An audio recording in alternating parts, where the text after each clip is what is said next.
देखो बच्चे, class 12 exercise 7.6 question number 3 integration x square e x d x का समाकलन ज्ञात कीजिए। अब हम सबसे पहले क्या करते हैं कि यहाँ पे दो फलन दिए, एक एक्स स्क्वायर और दूसरा ई की पावर एक्स दिया हुआ है। तो अब हम इसमें से किसको फर्स्ट फलन माने, तो हम देखते हैं इसमें एक आइलेट रूल होता है। तो लिखा जाता है आई का मतलब होता है इन्वर्स ट्रिग्नोमेट्रिक फंक्शन होता है, एल का मतलब होता है लॉगरिथम, ए का मतलब होता है एलजेब्राइक में जिसमें एक्स और एक्स स्क्वायर एक्स क्यूब है ना।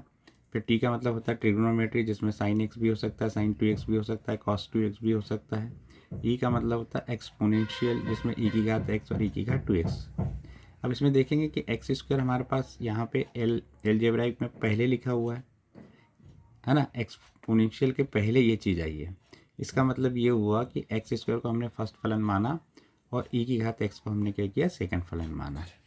अब इसको हम हल करते हैं तो फर्स्ट फलन हमारे पास वही होगा मल्टीप्लाई रूल में, ई की घात एक्स सेकेंड का इंटीग्रेशन हो गया माइनस फर्स्ट का डिफरेंशियल होता है, सेकेंड का इंटीग्रेशन होता है और फिर ये सब का इंटीग्रेशन होता है।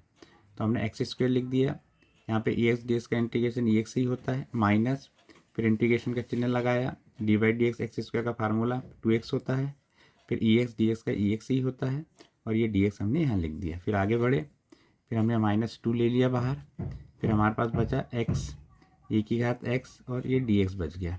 अब यहाँ से हम देखेंगे कि यहाँ भी हमारे पास दो फलन है, x है और ई की घात x है। तो हमने बताया था कि पहले हम x जो दिया है इसको फर्स्ट फलन मान लेंगे और यहीं से इसको हम क्या करेंगे, सेकंड फलन मान लेंगे।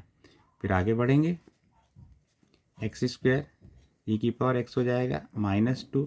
अब यहाँ फिर हम एक ब्रैकेट बनाएंगे, इसको फर्स्ट फलन लिखेंगे, फिर सेकेंड का हमको इंटीग्रेशन करना है तो इंटीग्रेशन कर देंगे, फिर माइनस का चिन्ह लगाएंगे। फिर हमने बताया था कि फर्स्ट का डिफरेंशियल होता है, फिर सेकेंड का इंटीग्रेशन होता है और फिर हमने बताया था कि सबका फिर से क्या होता है, इंटीग्रेशन होता है।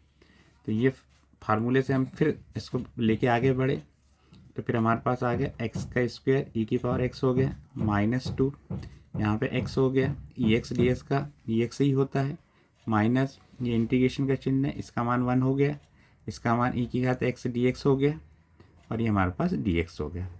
फिर आगे बढ़ेंगे हम, ये हो गया एक्स की स्क्वायर ई की घात एक्स माइनस, अब इसका इसमें हम चाहो तो मल्टीप्लाई कर सकते हैं तो 2 एक्स की घात ई एक्स हो गया, ये माइनस और ये माइनस प्लस हो गया, 2 का अंदर मल्टीप्लाई हो गया तो 2 हो गया और इंटीग्रेशन ई एक्स डी एक्स का हमारे पास क्या हो गया, ई एक्स ही हो गया।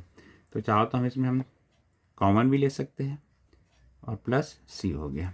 इसमें से कॉमन क्या आ सकता है हमारे पास, ई की पावर एक्स कॉमन आ सकता है तो हम ई की पावर एक्स को कॉमन भी ले सकते हैं। तो हमारे पास आ जाएगा एक्स स्क्वायर -2x + 2 + c, ये हमारा आंसर हो गया।